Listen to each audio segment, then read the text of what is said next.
Hi everybody, Russ and My Hammers 11. Hope you're all safe and well. If you're new to the channel, please consider subscribing, hitting the bell icon. Made everything type of new content on. As always, I'd like to thank our channel sponsors. Untuck it. There we go. That's all done.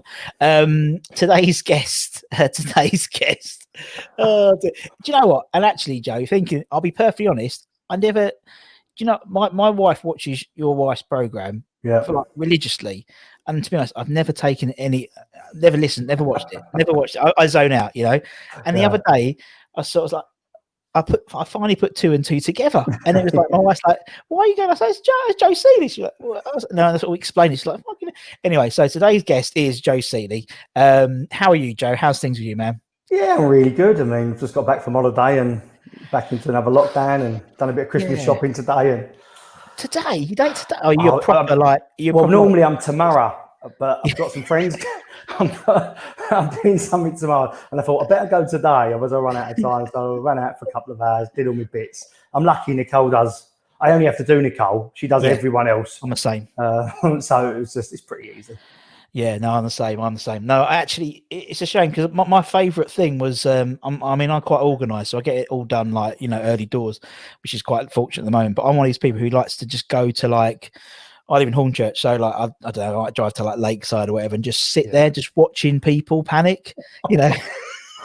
It's like I can't do it this year because it's like it's not as fun, you know. You've got to be in and out when you do the shopping, and you've got to have your face mask on and stuff like that. But particularly we're in tier 4, so it's even worse at the moment. But the shop's open now. Yeah, shops are starting. Non-essentials aren't open, I don't think. So like you couldn't go into the clothes shops or whatever, but obviously, you know, all the supermarkets are queuing around the block and stuff, obviously, because, you know, all the French aren't allowing our lorries in, are they? So there's no brie or camembert. What are we going to do? It's funny how everyone panics, don't they? As soon as you get one bit of news comes out, and then like everyone's rushing. Like, we did it. We rushed to the supermarket, and actually, it's fine.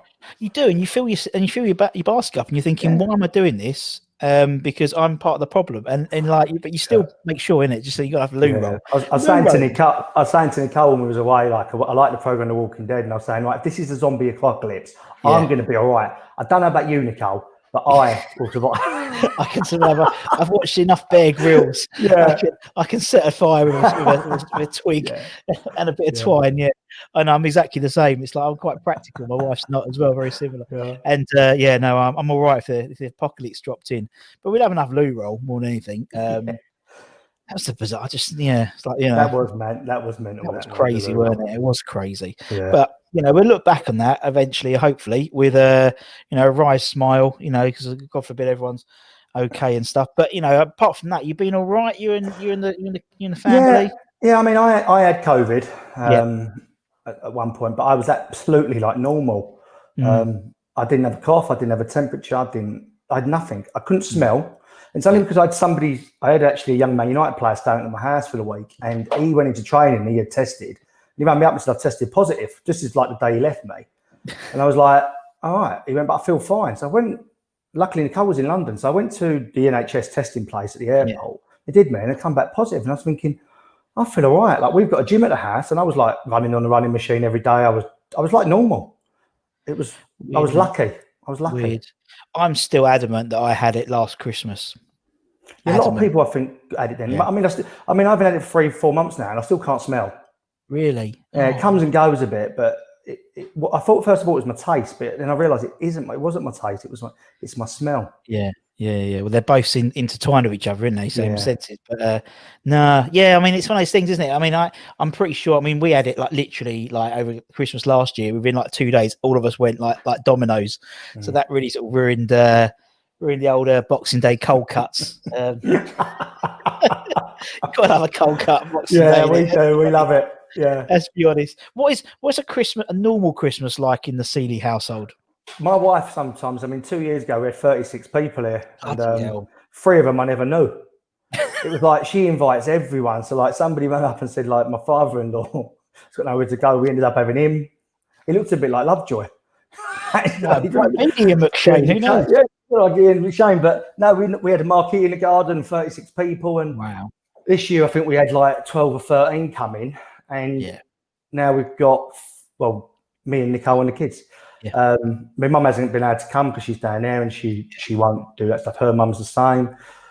Everyone's you know, you can't leave tier 4, can you? So, and it's not worth the risk, is it either? So it's a bit strange. One of our daughters works for one of our companies. It's a rail construction company. And she's working Christmas Day. So we had one Christmas dinner last night on the 22nd for her. So we had a Christmas Day yesterday, and we've got another one in 2 days. Oh, that's horrible, isn't it? Oh, horrible. So I cooked yesterday, and she's cooking Christmas Day.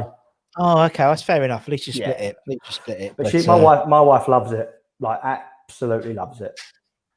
Yeah, I'm one of those really annoying households. Well, household is, you know, like when someone gets their decorations up a bit too early, and you know, fucking hell, look at them. That's us. That is us. Yeah. And it's like, because our house is on the top of a hill, we've done well for ourselves on the top of a hill. So if it does flood, we're okay.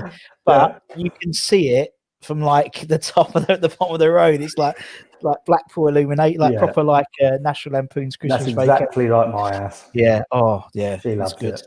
It is good. Yeah, I do love it. The snow machine has been a bit of a disappointment. I'll be honest. I've not got one of them. Have you got one of them? Yeah, I bought one, and I thought, but it doesn't. But it's like proper. If you had like a really bad Hoover, that, you know, it's something, you know, like that noise. It's very noisy, and you've got. I didn't realise, but you got to like hold the button, and so it's like I can't really. So I've had to sort of anyway. Probably not a wise investment, to be honest. Is it an indoor one or an outdoor one? An outdoor one. Oh, so, you sort of, and I can't find anywhere to. So literally, I just like when the kids come back from school, I just turn it up and just like, you know, do that for like 5 minutes, and everywhere's covered in like a foam, like a bath foam. It's like someone's had a really bad bath. But yeah, apart from that, all good. Anyway, it's as I said, you know, what we try and do is we get loads of ex-players and fans as well coming on the channel. And obviously, for those you don't know Joe, obviously Joe was part of our youth team for how long were you in the youth team, Joe, for the injury? I was there. I was at West Ham for 5 years. 5 years. 5 years. I was a man and boy, but it was mainly boy, wasn't it? Now, and I know you're a Man United fan as well, aren't you? Do you know what? I am a Man United fan as well, because I was brought up with my dad. Of course. The main part of my childhood, my dad was at Man United. It was at the end at West Ham. My family, most of his family are West Ham supporters. Yeah. But really, I always describe myself as a football fan. Like, there's certain clubs I don't like. Like, I've got to be honest, I don't like Arsenal. I don't like Chelsea very much. But I can watch anyone. I can go and watch Liverpool. I can go and watch City. I can go and watch United. Watch West Ham a lot. I mean, you know, I'm involved with the DT38 Foundation at West Ham, so cool, yeah. I'm there a lot, and I just like watching football. Yeah. There's plenty of it. There's plenty of it around. Oh, there's loads. It's just funny to watch it with no crowd. I can't get into it. Do you know what? It's weird. Do you know that there's two, obviously, because we still work at the ground, so it's like we're still playing the music, like all the. So I've been there since since restart, and it was weird to start with. Then it became normal, and then obviously we had one game when Man United turned up, and we had 2,000 turn up, and that was just strange. And then we're back to like no fans, and the whole thing is weird. But the other day I think it was on Super Sunday, and every game was a London game, and I actually went to turn it over to turn off because the crowd noise, but I forgot there was an actual crowd there. It wasn't a crowd noise, and I was like, oh. I quite like it without any noise now. It's really weird. It's so strange. Well, you can hear everything, can't you? You can hear the coaches, you can hear the arguments, you can hear the bits and pieces that happen on the pitch, and it's unusual, because you know what it reminds me of? It's like reserve team football when we were playing. Like, we'd play in the stadiums then, reserve teams. Yeah, and it was echoey. You know what I mean? It was a bit odd because it's a bigger, like Upton Park was close, and then there was no one there, and it just echoes. Yeah. I know exactly what you mean. It is like that. And what's funny is because obviously we still have like a whole bank of journalists and stuff there, so they can literally hear everything that's being said. Yeah. So when it all proper kicked off on the bench between West Ham and Villa, and you could hear everything that was being said between John Terry and our sports psychologist, or whatever it was, offering him out in the tunnel and stuff. Yeah. Like, oh God, how old are we? But no, it is weird, but there's nothing we can do about it. But at least there's something to watch on the telly that's not, I don't know. Cheshire Housewives. Yeah, exactly. You can still watch House of Chester on ITV2. Yeah. No, but you know what I mean. There's like it's so much football on now. It's just like almost, I blink and I've missed 3 games. It's like I don't know what to look now. Well, yeah, I'm finding that like, I've always known what's going on. Like, I don't know who's playing one day to the next now. I don't, because I'm just not keeping up with it as much. And I don't know why, whether we had that gap, and it's the first time in my life it hasn't been on continuously, really. And then I got used to not seeing it, and then I just haven't picked this season up. I mean, I did watch the game last night, and it's one of the first games I've watched fully for a long time. I don't know what's happened.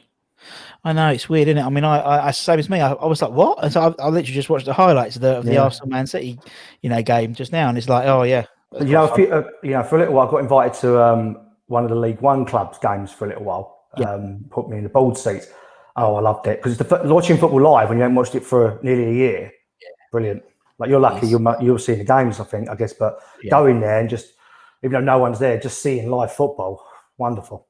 Yeah, it is. It's a privileged thing to be able to do, and but it is what it is, and there's nothing we can do about it. But from a West Ham perspective, we're doing all right. So if it means there's no fans the rest of the season and we finish 8th, I'll take that. I'll take that. Brilliant. I'll take that, Joe. To be honest. Brilliant. Right. So anyway, back to West Ham. So 5 years, at West Ham. Why West Ham? Why was West Ham going to be the club? It wasn't. I mean, obviously, I had my dad and advised me, and the rules were different then with academies than they are now. Like, you didn't have to sign, so he used to say to me, like, you ain't signing. And I was playing for Sheffield Wednesday, Charlton, Man United for a bit, Blackburn, Southend, West Ham. I was bouncing about, and he sort of said to me, like, when you get to a certain age, they're all going to come for you, and then you can choose. And it looked like for a long time I was going to sign at Charlton, and it kind of got to the point that I wanted to live at home. Yeah. And I was like in the England school teams, and the other England goalie was at Tottenham. His name was Nicky Ayres, I think. And Tottenham didn't want me. And it was the only other team I could probably live at home. My dad didn't want me to sign at the same club as him, really. Yeah. And I did. And he wouldn't give me a lift. So we lived in Loughton, which was 8 miles from Chadwell Heath. But to get from Loughton to Chadwell Heath, it's 2 trains for 2 buses. So that's a trek. That is a proper trek. I used to get to Stratford, back to Stratford, and get into Chadwell Heath. Yeah. And then back out. So and then he'd on the way home, he'd drive out the training ground and wave at me, and I'm going to the same place. Or my mum would be driving back the other way and getting me, and he'd go, no, you've got to make your own way in life. And, which, I'm making right actually now, but it was the club for me. He was there. I'm not just saying it to my dad. His coaching was one of the best I'd experienced, and I've been round to clubs. Yeah. And that was important to me. I liked being around it. And I remember I was in the showers in the first team change room when I was about 15 with Jimmy Hampson, who was like the recruitment guy, and my dad. And they was kind of having half an argument about me because I was playing at Charlton. And he was going, was he good enough? And my dad went, yeah. But well, why ain't he here? Do your job. Do your every job. And I thought, I want to come here. Yeah. Do you know what I mean? I like this atmosphere. And that club at the time, the atmosphere around it was different class. Yeah. The old Chadwell Heath training ground, it was so small and you was all together. Yeah.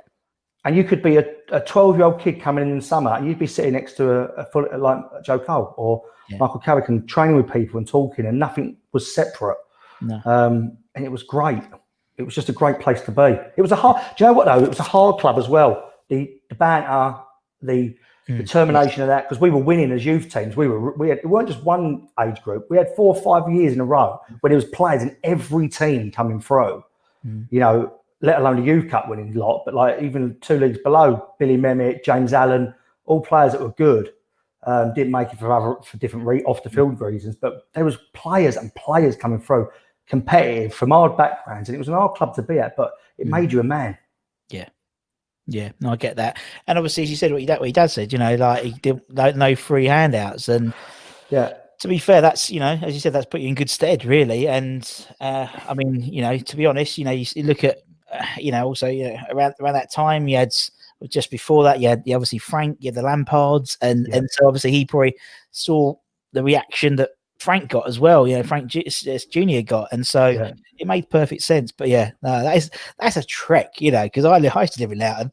I lived in Loughton most of my life, and to Chadwell Heath, that's no easy. I'm getting out of bed at 6:30 and getting on buses and trains, and he's rolling out at 9. Do you know what I mean? We've both got to be there at the same time. We're going to the same place, and it's 8 miles. So, and I've got a later birthday, so I had to do that for a year before I could drive, and it was like whole of the first season I was just sitting on a train. Oh, God. But it made you determined, didn't it? It made you determined and made you want to do it. So it made me the same as everyone else. Yeah, no, exactly. Yeah, totally. And I mean, as you said, I've read stuff you've done before when you've said, when using, your dad never pushed you into football or whatever. It's football sort of you got into it, and your dad went, I'll help you if if you need your help. And I mean, as a young lad going through, was there? I mean, we've interviewed people like Anton as well, and we spoke about Anton and his brother. Was there always the handle because of your dad? Well, of course there is. People are always going to look at that, and why wouldn't they? But I think once you play for a bit and they know you, then that goes away if you're good enough. I mean, if you look at anyone that's made it and they've got a parent or whatever, they can get you in the door, but they ain't going to get you on that first team pitch if you ain't good enough. Do you know what I mean? Or so far down the line, you get chops no matter who you are. Even if Dan Ferguson, from Man United, still got let go by United in the end. So it doesn't matter who you are. If you ain't good enough, you ain't good enough. And if you are, you are. And I think it does have that effect because you are someone's son. Yeah. For a bit, but then as they get to know you, and that stigma goes in, you just Joe, aren't you, or whoever in the change room, just another player. So. I know what you mean. Yeah, it's a good point. You're totally right. I mean, it's funny the other day. I said because we obviously, we had Stephen on the other day, and as you said before we started, he lives about a mile from you. Crazy. Yeah, it does. Yeah. And I said, I got young Joe. I still called you fucking young Joe. Not being funny. You're probably about 4 years younger than me, and that's it. But it's funny, isn't it? It's funny. I'm 37. I'm 37. Yeah, 2 years younger than me, and so so it's funny, isn't it? I still called you young Joe. It's ridiculous, but I probably. But yeah, no, it's and obviously 5 years. Then unfortunately you got injured, training injury and shoulder, and it just never was the same, was it? No, I mean I got the injury the first time in the first year, and the third year, my first full year, and like when I left school, and I kept dislocating it, and I had a reconstruction, and I was out for 12 months. I had my arm.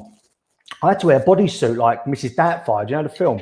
Yeah. I had the bodysuit that I had to wear 24 hours a day for 6 months that pinned my arm to my body, and I'm cut all the way around my shoulder. Yeah. And when they took that bodysuit off, I couldn't actually move my arm. It wouldn't move because it hadn't moved for 6 months. It just seized up. It took another 6 months for them to get it back, and then I had to start playing again. And I kind of knew from the start of it, if this happens again, you're done. Yeah. Because you can't keep missing a year and a half. You can't keep having the trauma to your body. They were talking about maybe getting paralysed, and and I was fine for a few years, and it was a simple thing in training. The ball come through, I dived on it. I should have held it. It was an easy one, and I didn't. It just popped up, and as it popped up, I jumped up, put my hand on the ball. The foe came through. It didn't even kick it. It come through, and my shoulder went pop, and I thought, I'm done. That's it. Yeah, I'm done, and I was. Fucking Jermaine. It wasn't even him. He didn't kick it. He was just running through. I mean, he was even dribbling. I dived at his feet, and I should have just held it. It was an easy hold, but it just spilt. And as you do, you just put your hand on it, and it went bang. And I thought, that's me. That's it.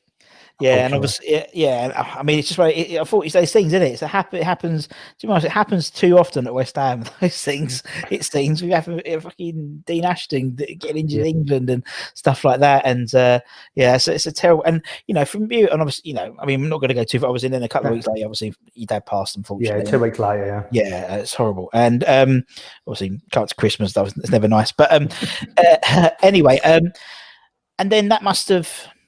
It must have just because from say 16 onwards, that was going to be your career, and at 21, you're like, that's it, you're done. Yeah, I think for me, it was completely that. It wasn't just from 16; it's what I'd wanted to do from forever. Like my focus was that forever. It weren't like I was at school learning to be a scientist or whatever. I probably should have been, but I couldn't wait to get out and play football. It's what I wanted to do, and I lost that. And then I lost my dad, and it's like, well, football don't matter as much as I lost my dad. But for me, like it's strange when you play football, everything's done for you and you've got a level of discipline that you've got to adhere to because you want to be the best. Yeah. And at home, my dad was my disciplinarian. So I kind of lost everything that controlled my life into this, you know, professional, eat right. I never drank alcohol. I never went out. I wanted to play football. I weren't interested in the rest of it. And, you know, I went from having all of that structure to none. And my life was in turmoil, really. And it was hard. Yeah, it's horrible. Yeah. And then obviously, I've read, obviously, then you went into, you know, you're not being my size. You're not being my size, you know, 20 odd stone. I went to, so I kind of had the attitude, if you ain't paying me, I ain't exercising. I didn't train for, it must have been nearly 10 years. And I went to 22 stone. And I remember thinking, I've got to sort this out. Yeah. And I went to the Repton Park gym in Chigwell. And I got on a treadmill and I couldn't run for 5 minutes. And I slowly built it up. And I lost 5-6 stone and I ran a marathon and I've carried on training. I train every day now. My biggest issue is food, not training. I'll train at least an hour a day now. I can run as many miles as somebody wants. I'm as fit as I've ever been, but food is difficult, isn't it? You know. Yeah. And I think, I mean, even now. Yeah, even now in lockdown, so to speak. Yeah, it's my lockdown body's not what I planned it to be. But yeah, no, it's one of those things I can totally see that it could be a disciplinary, obviously your dad, and then that's it. I just think, and I've had some form of, you know, mental health depression at the time without knowing it. And, you know, I've spoken about it a number of times. Like I became a drug addict, basically, an alcoholic drug addict. And, you know, I have no shame in that because that's something that I did. And, you know, do I regret it? Yeah, I wish I never done it, but I did. And I met my wife and I sorted myself out, but it was how I medicated myself, really. It's a shame. Looking back of it, I just give myself 8 years, 10 years of just trauma. Do you know what I mean? Without sorting something out, because it was like every day my daddy just died and I hadn't dealt with it. Or my football. I didn't deal with anything. It just been put behind me and I just like got on. And, you know, from the outside, I had a nice life. I had a good career and career then and nice houses and I had a wife and kids, but actually inside I was dying. And it took a long time to sort that out. But it would do. I mean, you said it's almost like you've got, you know, these two massive weights on the back of your shoulders, and you're just walking. Literally, although you're walking and what you're seeing in front is great, you've still got this sort of baggage behind you, ain't you? Yeah. No, I can totally understand. I can totally appreciate that.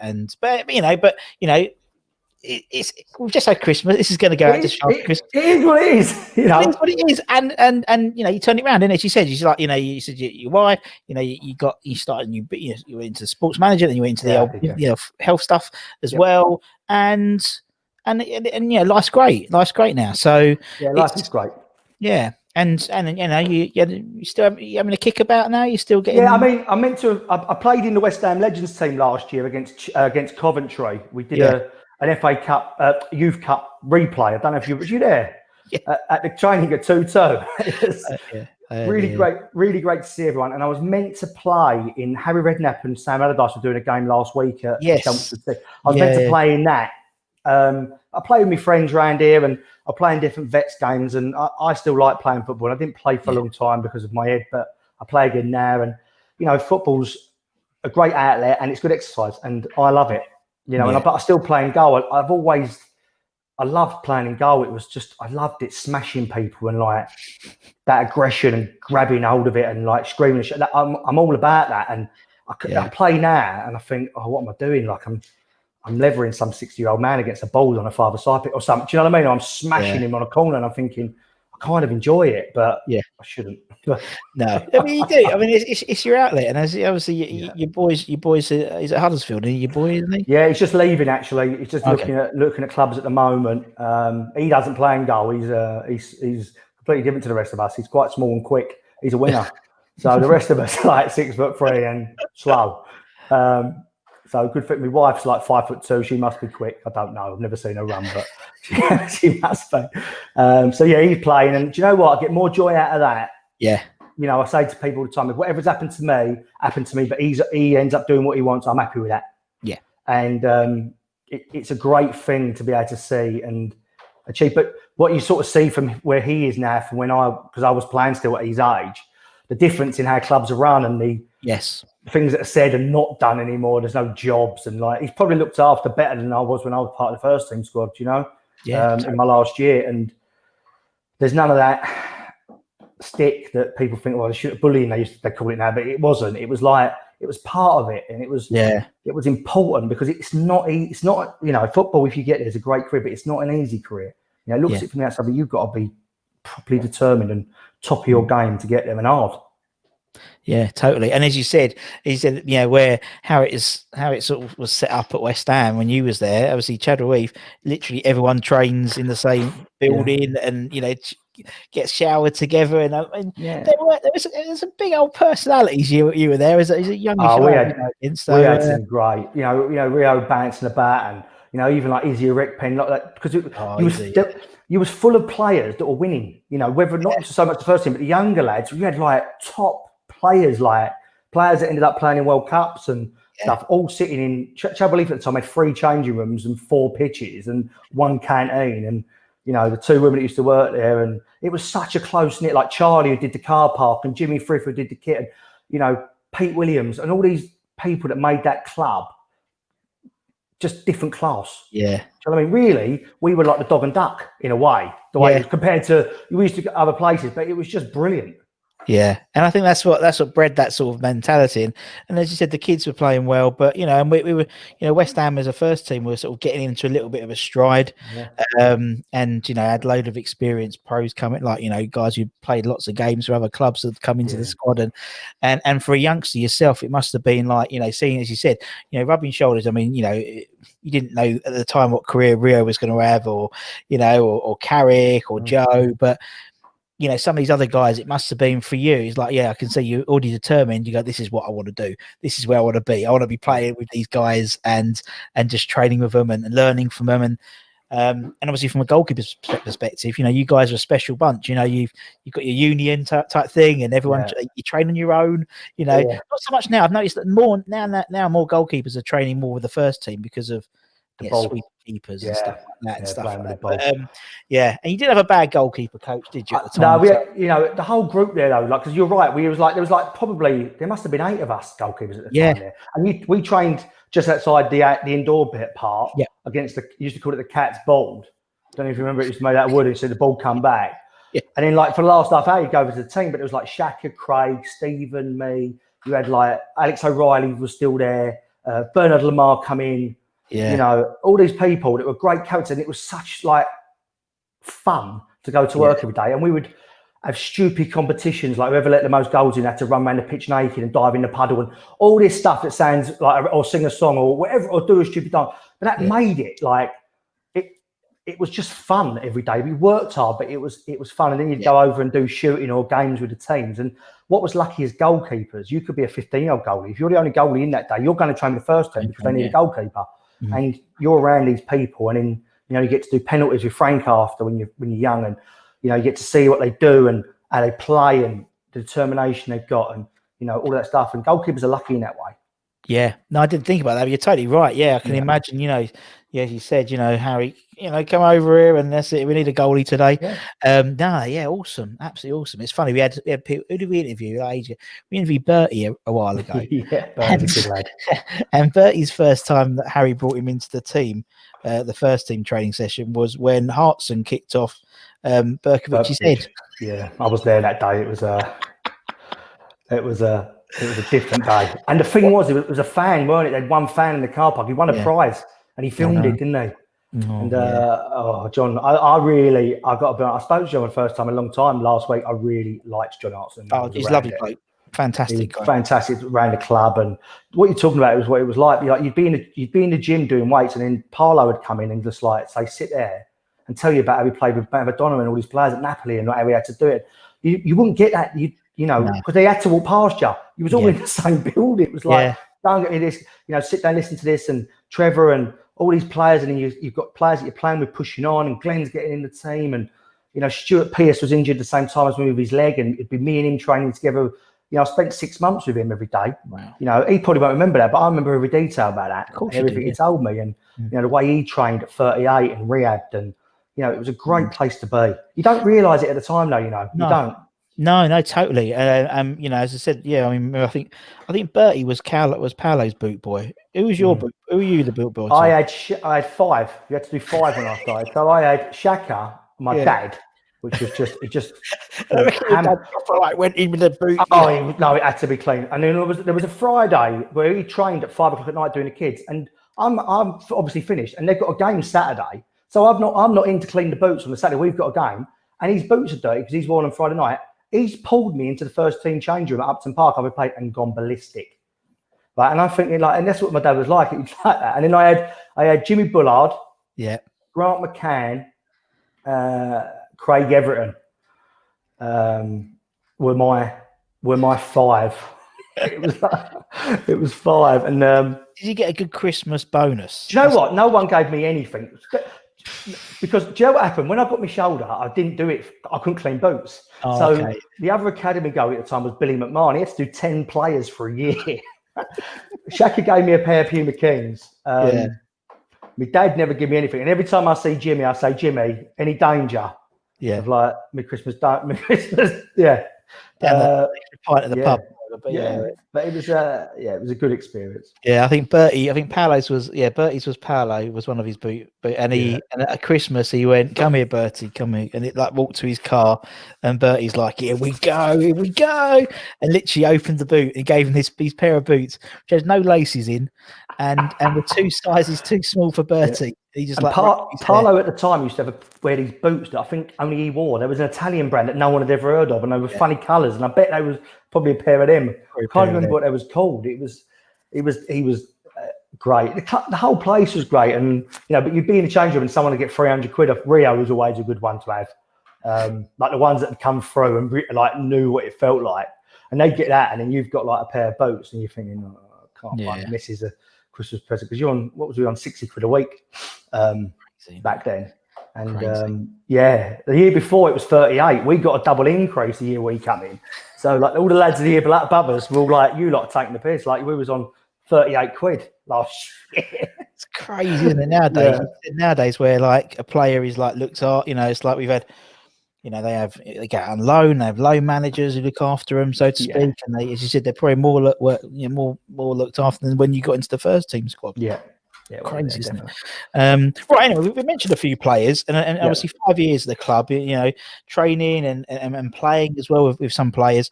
And what we try and do is every time we get on the channel, we try and do an 11. So an 11 from the players' perspective of people you've trained with, played with, that type of thing during your time at the club. And obviously, it's nothing, it's no dig on anyone, it's just a bit of fun. And do you want me to dig at people I don't like? Yeah, fuck it. Let's get the views in, Joe. Come on, Christmas. I'll give you some.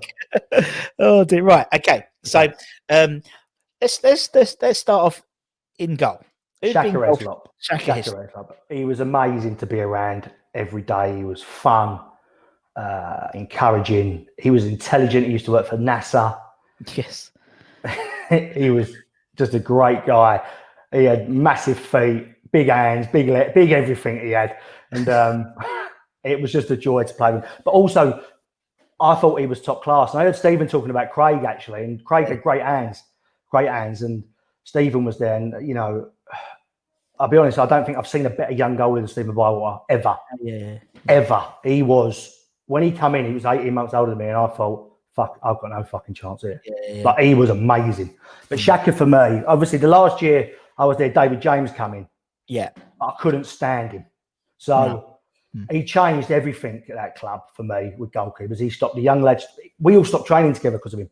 Really? Interesting. Yeah, he stopped us all training together. He wouldn't let no one train with him. I didn't get to know him that well because I got injured that year in the end, but I didn't like him at all. But he was, I've got to be honest, in training, if I take his personality away from him, I've never seen anything like it. Sure. Yeah. He was quite a lazy trainer. And I used to think if he trained as hard as the other goalies did, he would be the best in the world, potentially. Because his athleticism was like... second. But so I've gone with Shaka because I didn't like James as a person. and Shaka, I mean, we've had Shaka on. We've had a good run with goalkeepers. It's all about goalkeepers. We've had you, Stephen, Shaka, Jimmy. We've had who else? We had Tom McAllister from the 80s. Yeah. We've got Parksy lined up soon. Probably get Bobby Ferguson from the 70s on. Oh, that'd be good. It's something about goalkeepers. It's just because maybe you've got more time. You're right. No. Maybe we're not so self-obsessed. You should get Craig Forrest on because he's doing the telly in Canada now. Yeah, we're getting Craig. We'll get Craig on as well. You've had Ian Fiore as well, haven't you? Yeah, sorry, Ian. Oh, and he was. I loved Ian. He was a lovely guy. He's a top.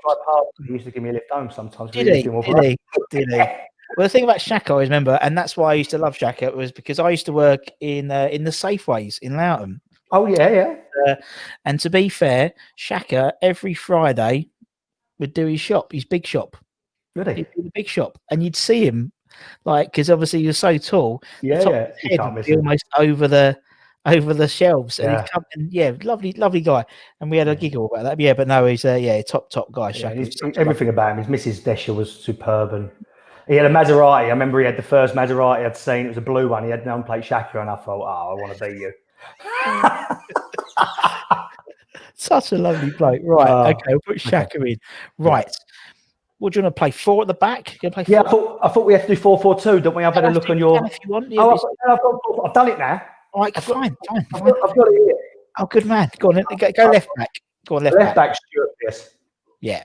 I weren't around too much with Dix, and he was injured, and then Nigel Winterburn was there as well. But for me, just as a cat, just as everything as a person to be around, and I was with him a lot. He was just different class. Different class. I mean, I played in a nothing game once in Cornwall for him in a off season. 7 hours it took me to get there. It was the day Harry got sacked. We went to play for his mate against his mate's team as a favour, and he absolutely hammered me because I kept throwing the ball behind him and not in front of him. Hammered me. And I just thought, what a man. Yeah. And he's doing a great job in the backroom staff now, you know. Because he cares. He cares. Yeah. He's a football man. He cares. You know what I mean? He likes football. Yeah, definitely. Yeah. All right, we'll put Psycho in. Yeah. Right. Okay. Let's go right back then. Glenn Johnson, one of my best friends. Lived at my mum and dad's house. Was with me when my dad died. He's been a lifelong friend of mine. Different class. I played with him for a number of years coming through, and he had everything. Quick, strong. He was a centre back. To be fair, his first game at right back was the first time he ever played West Ham's first team. He never played right back. Wow. So Glenn Roder put him in at right back because he wasn't Glenn's 6 foot, and it was like resuming an eye back being tall enough, but he was always a centre back. He was strong, fit, could run, athlete, had everything. For me, he was brilliant, and he had an unbelievable career. Yeah, and he was one of those ones where he was like, because he didn't really play loads of games for us, really. 18. Yeah, it's very good. Well done, Joe. You've done your, I like that. But as soon as he came in, within like the first game, you're thinking he's brilliant. How long is he going before he's off? You know, he's just like, yeah. Because I think he only got a record of something like the 18 games. They still went down, but they lost. Or only conceded in 6 of them. He's got one of the best records ratios or something for West Ham on clean sheets or something. He's got. Yeah, he was just superb. He was a year younger than us, but he always played in our team. Yeah, and he was by far the best. But I remember in a youth cup game against Southend, Tony put him up front in midfield because he scored 5 goals. You know, and we won 5-2. He was just unbelievable. Of course, Tony Carr. We've had Tony on as well. God, yeah. His 11 was like. His 11 was basically England 2010 starting lineup. It was mental. Obviously, it was everyone that's come from. Yeah. He's the only one that John Terry's ever appeared in. Funny that, really. Right, okay, let's go to who's your first centre half then? He's got Rio Ferdinand is. I guess he's in everyone's from this era. Yeah, he was, well, as we've seen for his career, different level. A Rolls Royce of a player, and also. Forget how he played around the place. He kept the place alight. Yeah. You know, around the changing room, he was always happy, and he was great to be around for me. But to play with him, you just thought, what a player. Yeah, from a goalkeeper's perspective as well, it must be great having a ball like someone who can pass as a centre back. You know. Yeah, and it was the way I always liked him. Like he'd take the ball off someone without tackling them. Like you think. He was always there. Like if you had to be there, he'd be there 2 seconds before you're even seeing it. Yeah, you know, it wasn't. It was so easy for him, and he was so mobile, and he'd get out of problems, and you know, he could come out with the ball, and you think, oh, what's he doing? But then it was brilliant. He knew what he was doing. Yeah, Yeah, he knew what he was doing. like step ahead, like chess. Yeah, Mr. Ferdinand, Mr. Rio, he's in Rolls Royce. Yes, because that's right. Because Ian Foy, because he used to roll with Rio around Wolf Abbey. Yeah. He's big American like muscle like SUV playing hip hop. I could just imagine that down Waltham Abbey, down that pedestrian area. I remember where he lived. He lived just behind the Swallow in, the new houses. Well, they're not new now. He lived in there, Ian. Oh, a bit of money for Ian. Oh, that would cost I know. God, and you're close to the Swallow where you'd all have a drink up before the game anyway. So, all right. Anyway, what was the other one? What was that pub down the road? There's another pub, wasn't there? There was the Green Man in Waltham Abbey. Rising Sun. Rising Sun, that was it. On the way. And there was another one down in High Beach. Yeah. Royal Oak. Royal Oak. Yeah, Royal Oak. That was it. That was where we used to. Right, okay, we'll put Rio in. Who's he going to partner then, Joe? Well, do you know what? I've crossed out 3 people. I went Izzy Rickpen, crossed him out. Neil Ruddock, crossed him out. And do you know what? I went with Ian Pearce. Yeah, do you know what? That is exactly my pair in my 11. With Ian, he had terrible injuries. He was injured for 2 bad injuries, but when he was fit, I think the 2 years before he got injured, he was player of the year 2 years in a row. And my dad was in it, so I was in the crowd a lot when he was playing, and I just thought he was brilliant. And then to be around him, he was quiet. He was, he had some bad injuries. He got on with it every day. He was working hard, and when he come back, I just really, as a goalie, he was my type of defender. Big, he's going to head it. He was good to play behind. The times I played behind him, he was good. And if worst comes to worst, we used to play him up front. So it was always. He was a good footballer. Do you know what I mean? Like that's what you say. Both of them, Rio and him, he could play anywhere. You could stick Rio Ferdinand anywhere and he can play. Do you know what I mean? Yeah, I think his first game was like he came at right back or right wing or something like that. Yeah. Well, he was a midfielder for a long time. When he got moved back when he got to 18, he can play Rio. Crazy. Pierce was just great to be around. Yeah, he's absolutely brilliant. I love Ian Pearce. So I like a defender who can play up front, like Chris Sutton used to do it, didn't he? Up front, and the back. And like on Football Manager, you would just like get him. It's like I used to love that game. Yeah. I don't know how I passed my uni degree. I don't know. But anyway, I don't know how I did anything. Yeah, right. Okay, let's go into midfield then. Let's go left wing. Okay, I had to fit him in really, and it's Joe Carr. Yeah, I was going to say. I said a lot of people have got him there and to come inside. I had him somewhere else and I crossed him out. And actually, when you look at those teams during my era, we never really had a great left-sided play. It was always someone fitted in. Keller played there a bit, and Trevor sometimes going there, but there was no one. The other positions you go right. These are the players, and I had to Google who was playing left wing for West Ham during their periods, and we rotated there really. And for me, Joe was a special player with the ball, and he pushed on, and he was great. When I bump into him now, he says that all these players are exactly the same. When we see each other, no one's different. No, it's funny, isn't it? And it's like we've had people like, we've had Neil on, we've had Razor on. That was interesting. Because I was getting my dishwasher done at the time. I saw it earlier. I watched it. It was the best thing, the worst thing I've ever done in my life is to keep the camera rolling. But him and we've had Sinks on, we've had Monks, Bish, and they're all just exactly the same as they were. So it's but they're all lovely. And as I said, Joe's just and he's got his podcast with Tom Davis is quite good. I quite like that. Yeah, he's doing well with that. But even with Joe, he's so humble. I mean, a little while ago I was in a restaurant, I didn't see him.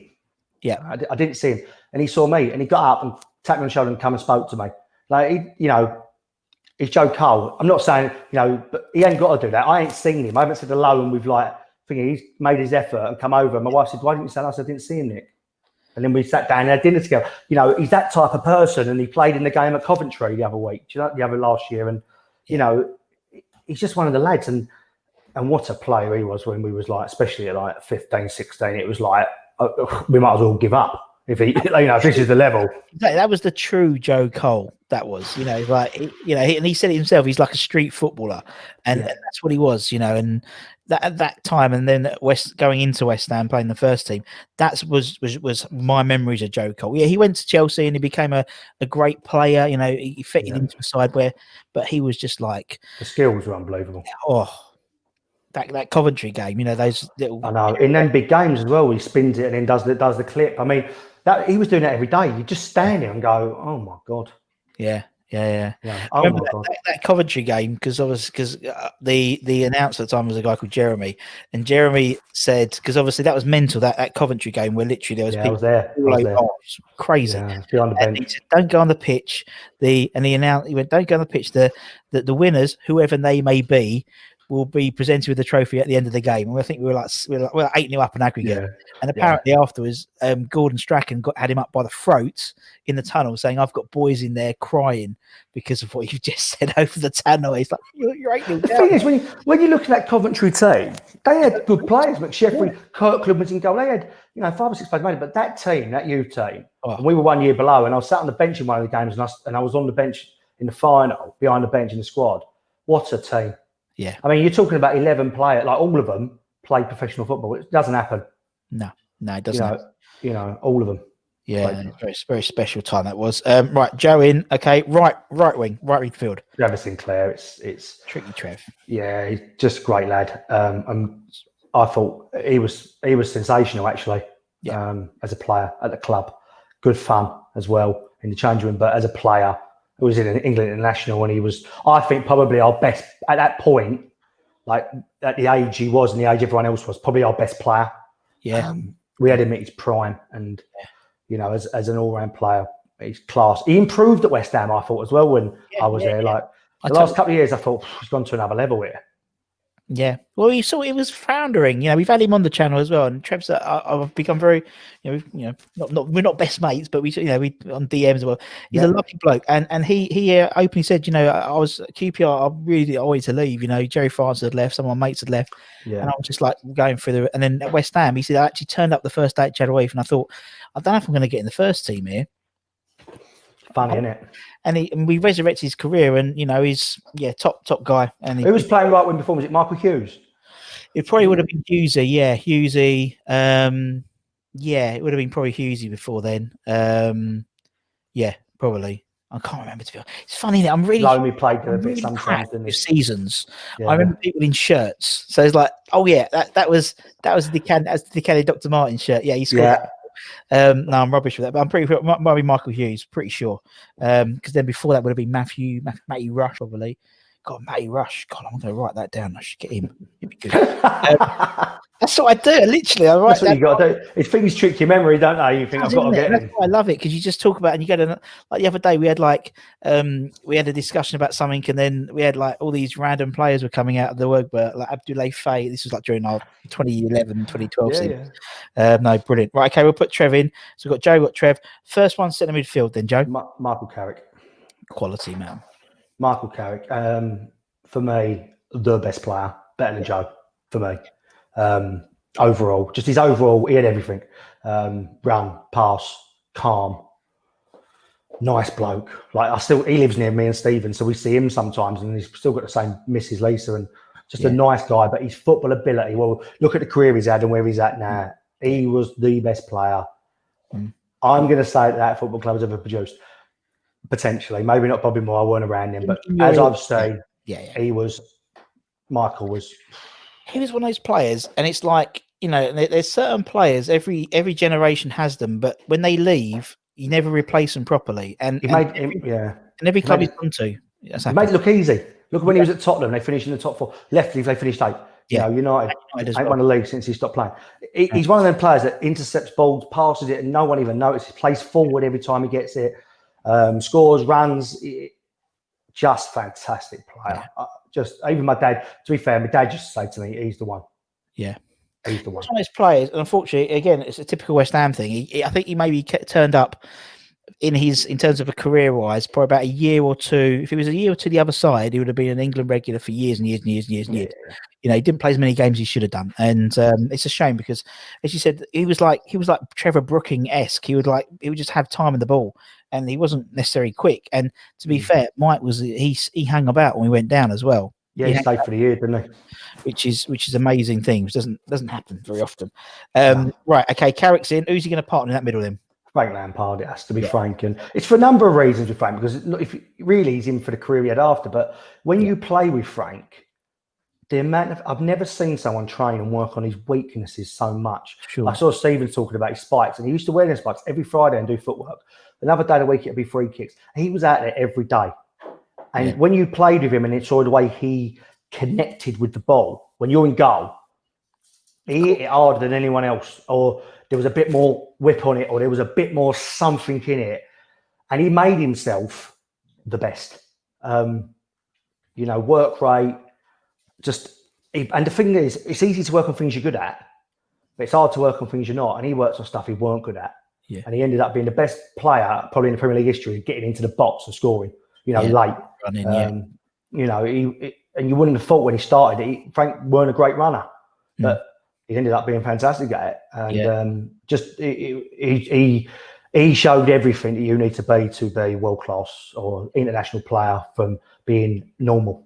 Yeah, no, exactly. And I think actually maybe this, not the stick, but the fact that obviously his dad was around and obviously his uncle, it made him push himself even more to be the best and to train. And, I think that set him in the career he had. You know what I mean? I just think, I think it's one of those players where I think when you look back now, again, a lot of people obviously, because of the Chelsea thing and things like that, but he was a hell of a player, such a good player, and was so important to us that season, those seasons. Some of the games, so obviously we had Stephen on, and obviously Stephen's debut was that 5-4 when he had a row with Paolo on the pitch about who's going to take the penalty, and brilliant. And even like penalties, I remember I used to go and go a lot I used to practice 10 penalties the day before a game. I'd never saved any. I couldn't get near him. You could not get near him. You couldn't guess him. He could go both ways. Yeah, with power, he was just great. But it was he got himself there, which is what I really admire. Yeah. Rather than as you said, similar to how your dad be you. He didn't.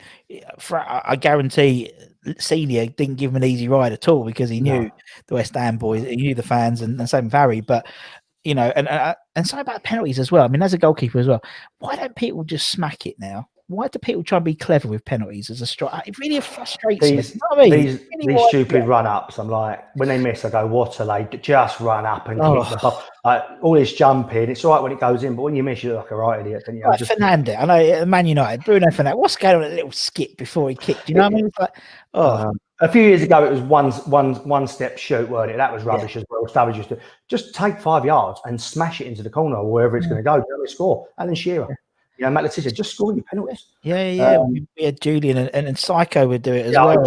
Weren't he? Yeah, it's something which just really grates with me. Really great, particularly today, because I think today we're recording it today is like the 20 that Lampard when he missed the penalty to Jimmy Walker in the cup. That was there's some sort of semblance today. So that was why it was in my head. Maybe because it's day 23 and Jimmy was the 20. His shirt was 23. But it just winds me up with goalkeepers. And obviously goalkeepers, you haven't got you can't go in front now. You got to stay on the line. It's just like it's so like not a fair playing field. No, it's not. It's rant over. Anyway, but I think I said to Jim, I think they should give all goalkeepers clown shoes now because they're like a yard, aren't they? The clown shoes, and you could be a yard in front. Jump forward, that's a good idea. Right, okay, up front, first striker we having Joe. Paolo Di Canio. Yeah. Yes. Well, there's enough said. The goal we scored against Wimbledon, we used to sit as scholars or schoolboys in the West Stand upper, at that end on the wooden seats, and just everything about Paolo, his professionalism, his training, the way he worked, he had his own fitness coach. He was an odd man, like he was odd, and so he had some odd ways, and if things weren't right, he'd go mad. But as a young player around that club, he might give you a bollocking, but then he'd explain to you why or what was the reason and who taught him that. And you're talking about someone that's played with Maradona and had to fight through that because he was a youth player when Maradona was playing at Napoli. Fight to get into that system and the players he played with there, and you think he was just great, great player. At the time, again, you probably as a player you don't realise it. Because I was a young player, you're just thinking he's mental. But when you look back and how he played and the things he'd done, he was probably 10 years too early. Yeah. And again, similar to what you said about Trev, I think some of the Canio, to be honest, West Ham probably should never have got him, really, because obviously we only got him because he pushed over Paul Alcott, really. But and I've said it before. I think the reason why Paolo loves West Ham so much is we by playing for West Ham, he put himself into that sort of bracket of Zola and Bergkamp and Omri and and he wouldn't have done that if he stayed at Sheffield Wednesday. No, right. So he's a top guy. Paolo is. Right, okay, one more. Okay, this is the best striker I've ever played with, finishing wise. Jermaine Defoe. Yeah, I had to put Jermaine in. He's the same age as me, and when we bought him from Charlton, we bought him and Leon Britton at the same time from Arsenal.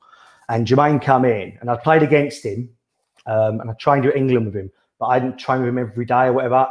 I've never seen anything like it. Really? He can't miss. I remember once I'm on the 6-yard line. We're playing in 8-a-side goals. He's come through 1-on-1 and chipped me, and I can't get it. Like he was just. I've still never seen anything like it in training. Yeah. When I'm watching football, he's finishing and everything about him was just. I know he weren't there for that long, but even when he went along at Bournemouth at 17 years old and he broke Pele's, like that is him all over. That's like he was so good. And look at the career he's had, but still finishing, still going. And just as a lad as well, full of banter, bubbly. Yeah. He's small. He's like a bag of energy, Jermaine.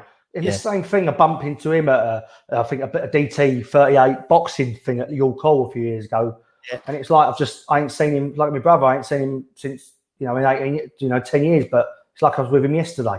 Yeah, and that's the mark of a good relationship with someone, isn't it? It's like me and my mates. We don't see each other for a year, and then we bump into. We just carry on regardless. The band and stuff, and it means you had a good time with them. Yeah, I think West Ham had that at that time. Because you was all one unit. It didn't matter if you was 15 and over there, or Paulo Di Canio. Just you were the same. Mark Noble would be in and training. I could have put Mark in, but he all that whole. There was like 6 years of players that were just phenomenal players, like coming in.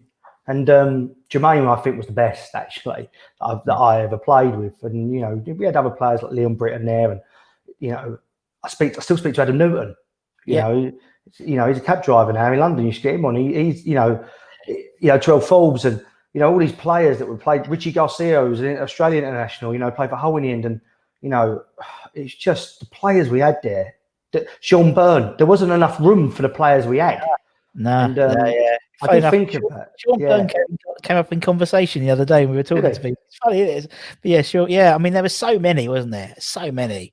It was a real conveyor belt of talent. And I think that's why West Ham fans sometimes get a bit frustrated, because we haven't really had that constant conveyor belt. I think, to be honest, now I've had people like Kev Keane on and some others, and who are involved, and there is a good bunch coming through. But it wasn't. That was a golden age, wasn't it? A golden age. And I think now where there's a slight disconnect with training grounds and people training, it does make it harder. They can say what they like, but it does, because no one now goes.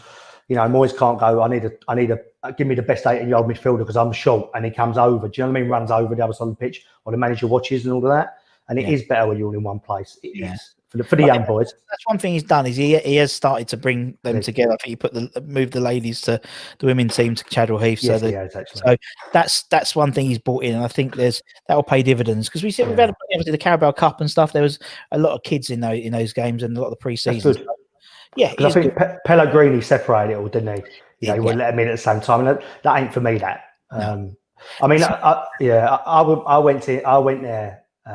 With Tony Carr one day, and under the Pellegrini rules they wouldn't let him in, and I said to security guard, you take the piss. This is at Folds, like the new training ground. I said, that's Tony Carr.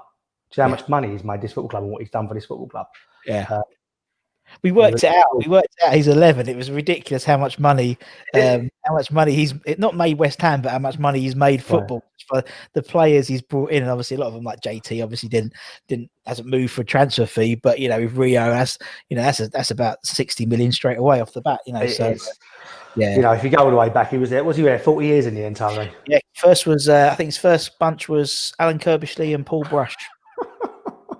Mental, just phenomenal, and for him not to be part of it now, I see him quite often, Tony. And for me, it's a bad taste to me. That's football. That is football, and it has to move.